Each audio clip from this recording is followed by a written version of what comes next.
Caesar's Palace? Las Vegas now? 4,000 rooms, 90,000 empty nights this summer. Casino floors dimmed, revenue was down 10%, and guests went south to the Sphere TripAdvisor size. Beautiful outside, hollow inside. Yelp agrees. The thrill vanished. 1966, Sinatra opened it. Cadillacs packed the lot. Millions poured in. From that roar to this silence, why's the palace crumbling? August 1966, a dusty patch of desert off the fledgling Las Vegas Boulevard. Jay Sarno, a Detroit mortgage man with a flair for the theatrical, breaks ground on a $10 million dream. Caesar's Palace with 680 rooms draped in marble from Italy, fountains imported from Rome, and statues that cost more than most homes, no expense spared. Sarno called it the Palace of Pleasure, a temple to excess where average Joes could play emperor for a night. Opening night, October 1966.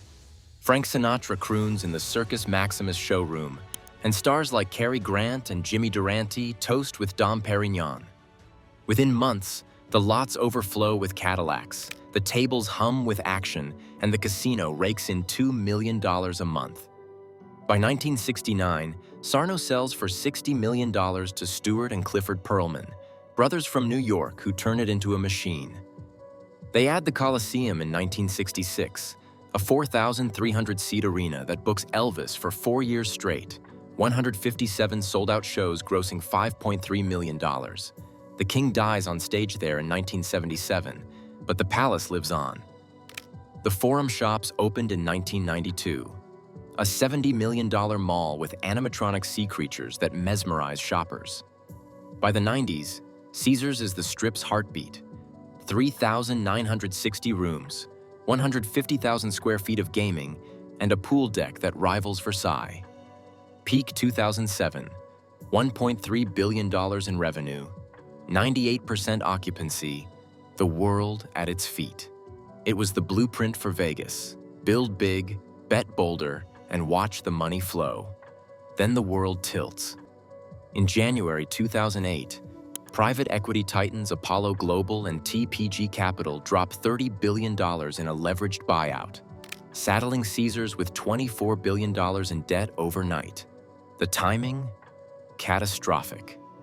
6 months later, Lehman Brothers implodes, credit freezes, and tourists vanish. Caesars Entertainment Operating Company, the beating heart behind the palace, bleeds cash. By 2014, debt payments eat 80% of earnings. Creditors circle like vultures. Hedge funds sue, alleging Apollo and TPG looted $2 billion in fees while the company starved. January 2015.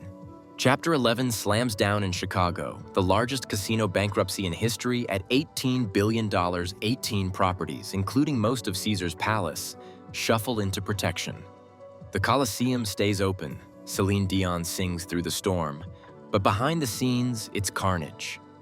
2 years of court battles. Creditors claw back $10 billion in debt relief, and Apollo and TPG walk with slashed stakes.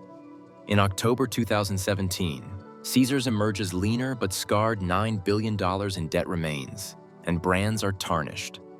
The palace? It limps on, but the magic fades. Renovations lag, rooms age, and whispers grow. The empire is cracking. Fast forward to July 2020. Eldorado Resorts, a Reno upstart, swallows the wounded giant in a $17.3 billion deal, the biggest casino merger ever. New boss Tom Reeg promises efficiency, cut costs, digitize, and dominate sports betting.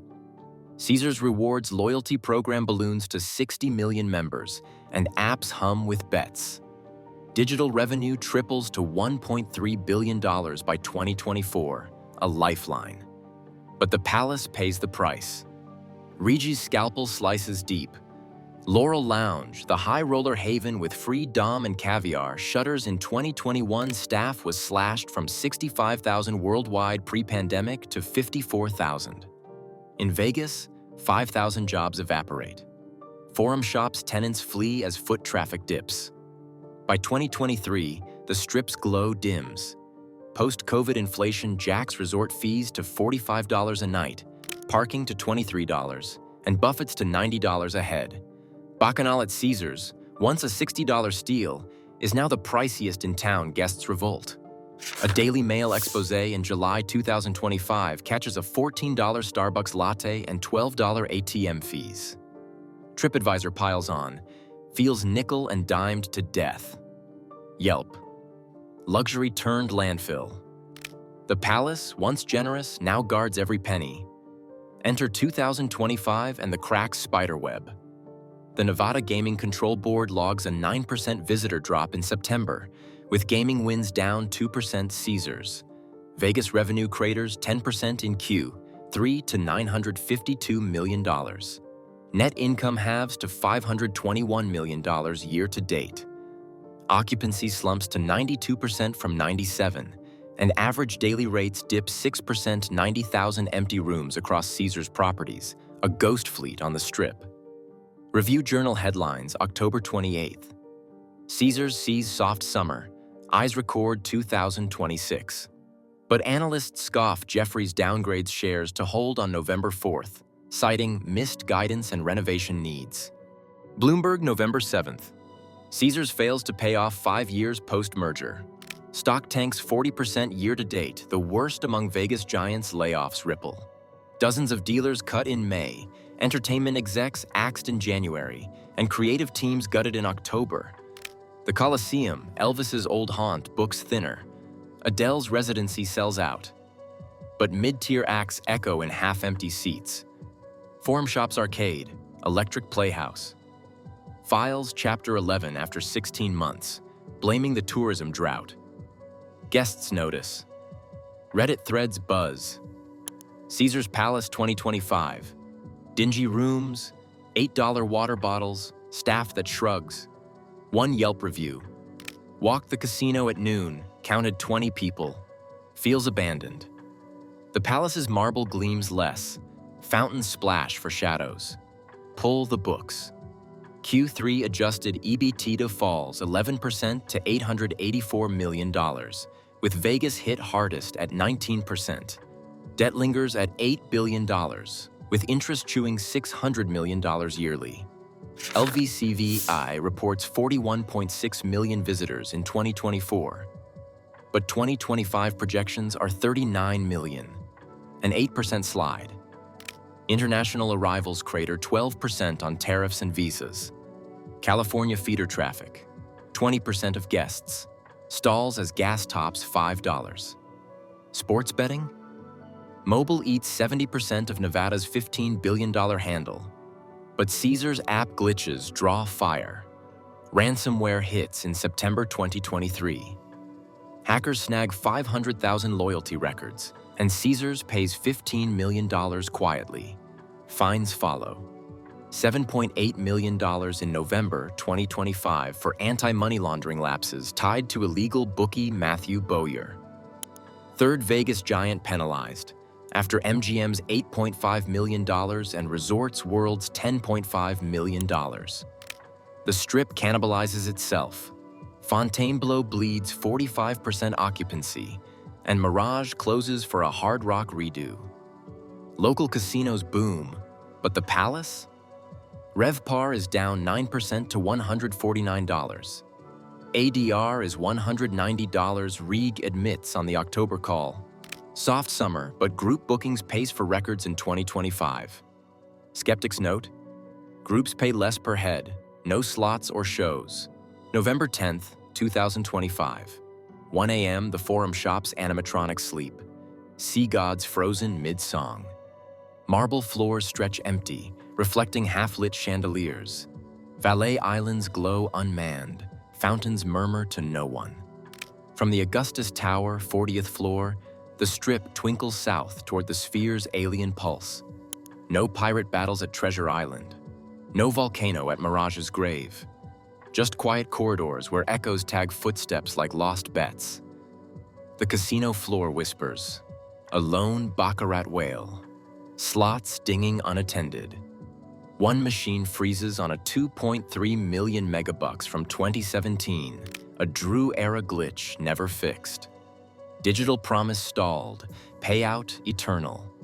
Pools stack cabanas unused. The garden of the gods a concrete crypt under stars. Desert wind muffles Colosseum echoes, but the roar feels loaned from memory. Caesar doesn't crumble alone. The North Strip withers. Fontainebleau is at 45% full, and Resorts World trims dealers for bots. Nevada unemployment spikes to 5.9%. Hospitality sheds 7,000 jobs. Buffets shrink to 8 strip wide, and Bacchanal clings at $90. Comps vanish, fees balloon. $45 resort, $20 parking. Gen Z dubs it overpriced mall with blackjack on TikTok. Phoenix and Denver regionals siphon drives. Online spins 24/7 sand jet lag. Tariffs gut international spending. $12.5 billion lost. Vegas devours its soul. Soulless towers eclipse free spectacles. Mirage volcano? Buried? Luxor beam? Dim. Caesars chased efficiency, but the palace starves on scraps. This is Caesar's Palace, November 2025. Not fallen, just fraying. A 4,000-room colossus betting on ghosts while the Strip's fire burns mid-town. From Sarno's $10 million gamble to Regis' $17 billion merger. 18 years of debt and drought. Marble waits for the next Elvis, the next boom that may never ring. But under those columns at dusk, gold catches fading light as cabs race south. It murmurs the score. Vegas endures. It just priced out the emperors. The nights when $29 rooms and free scotch lured dreamers across the sand. When the palace crowned every fool with a chip. When the center felt like conquest, not compromise, fountains still dance. Slots still tempt. But the throngs? They chased thriftier sins. If you celebrated wins here during Sinatra's time, share your stories in the comments. Someone still remembers the ice clinking in a 1966 drink. Want more tales of quiet casinos and lost fortunes? Hit subscribe. We'll walk the old carpets where the house still takes it all. This is Bright Sun Travels. Caesars is still standing. It's just tired now.